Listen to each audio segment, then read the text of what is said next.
Have you ever noticed how every generation seems convinced they've figured money out better than the generation before them? Your grandparents might say people today spend too much. Your parents might say things were simpler back then. Younger people might argue that previous generations had opportunities that no longer exist. And somehow, despite all these different experiences, different economies, different technologies, and different lifestyles, people keep making the same financial mistake over and over again. What's fascinating is that it isn't a lack of intelligence, it isn't laziness, and it isn't even about how much money someone earns. I've seen people with modest incomes avoid this mistake entirely, while others earning six figures fall straight into it. The mistake is subtle. It feels normal. In fact, society often rewards it, but over time, it quietly steals financial freedom from millions of people. And once you recognize it, you'll start seeing it everywhere, not just in other people, in yourself. Because the one financial mistake every generation repeats is sacrificing the future to satisfy the present. And before you think that's obvious, stay with me. Because this goes much deeper than buying expensive coffee or ordering takeout. It's about something much more human. It's about how our brains are wired. Most people believe financial success is primarily about math. Earn more than you spend. Save consistently. Invest regularly. Avoid unnecessary debt. On paper, it sounds straightforward. Yet if money were purely a math problem, most financial struggles wouldn't exist. The information is everywhere. You can find budgeting advice in seconds. You can learn investing basics in an afternoon. You can calculate retirement savings using free online tools. The challenge isn't information. The challenge is behavior. And behavior is driven by psychology. Think about it. If I offered you $10 right now or $20 1 month from now, many people would take the $10 today, even though waiting would double the reward. Logically, waiting makes sense. Emotionally, the immediate reward feels more real. Our brains naturally place greater value on rewards we can experience today. Psychologists call this present bias. It's one of the most powerful forces affecting financial decisions, and it has followed humanity through every generation. The details change. The psychology doesn't. 100 years ago, people might have stretched their finances to buy land they couldn't comfortably afford. Decades later, families took on mortgages that consumed most of their income because larger homes represented success. Then came expensive cars, luxury vacations, designer brands, and endless consumer upgrades. Today, it may be subscription services, online shopping, lifestyle inflation, or financing things that previous generations would have saved up to buy. Different products, same pattern. The future keeps losing its negotiation with the present. Imagine someone receiving a raise at work. At first, they're excited. After taxes, maybe they have an extra few $100s each month. This could strengthen their financial position. It could build an emergency fund. It could reduce financial stress. It could create breathing room. But something interesting often happens. Their lifestyle quietly expands. A nicer apartment, a newer phone, a better car, more dining out, a few subscriptions that seem insignificant individually. Nothing extreme, nothing irresponsible, just small improvements.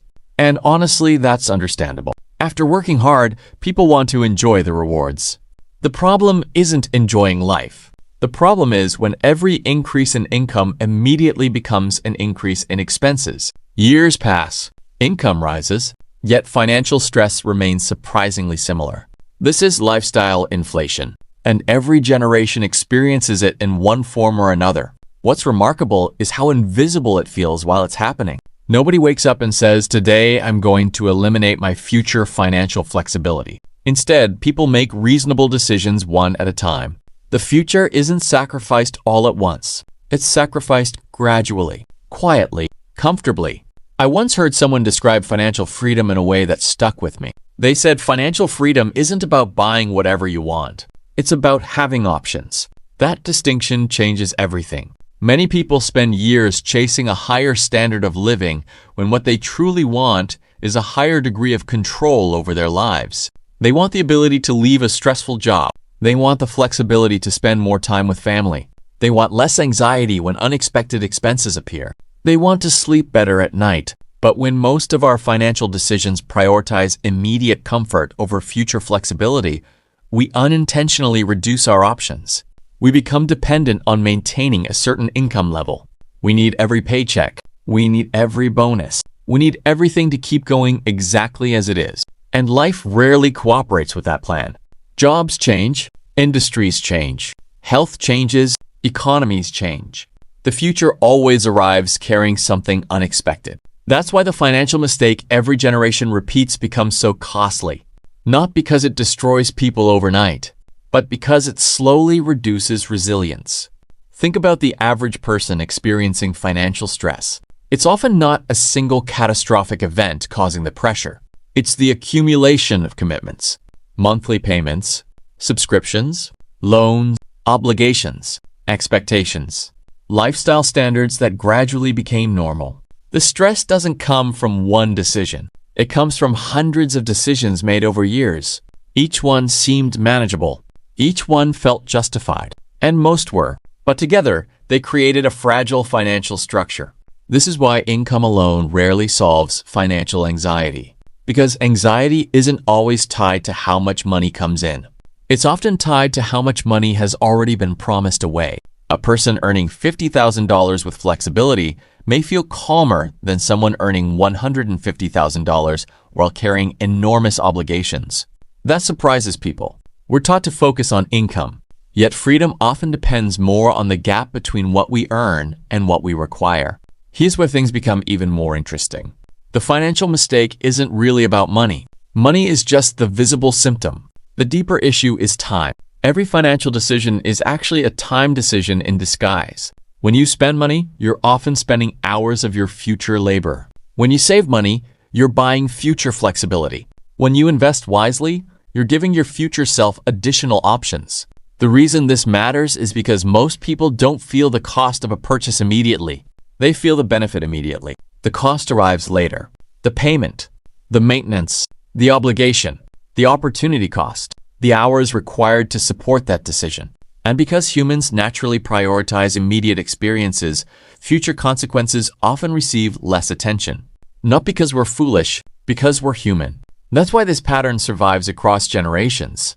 Technology evolves, markets evolve, cultures evolve. Human psychology remains surprisingly consistent.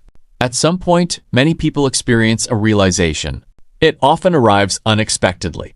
Maybe during a stressful month. Maybe after losing a job. Maybe after becoming a parent. Maybe after watching someone close to them face financial hardship.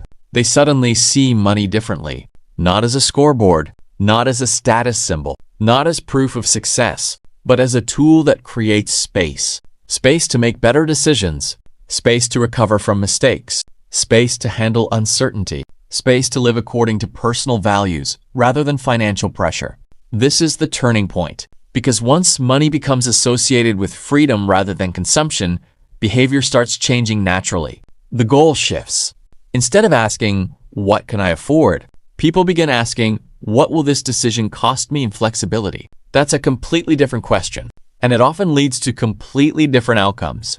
The truth is, avoiding this generational mistake doesn't require extreme sacrifice. You don't need to eliminate every pleasure.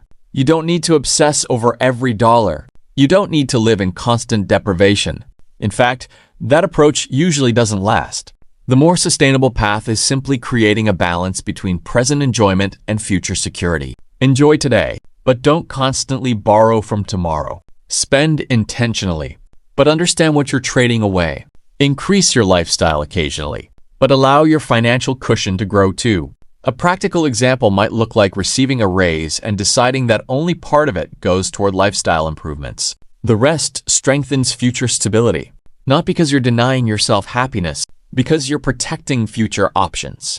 Another example might be delaying a major purchase for a few weeks, not necessarily to avoid it, just to ensure it's something you truly value rather than an emotional reaction. Small pauses often reveal surprising truths. Many things that feel urgent today lose their appeal surprisingly quickly. One of the most powerful financial habits isn't earning more.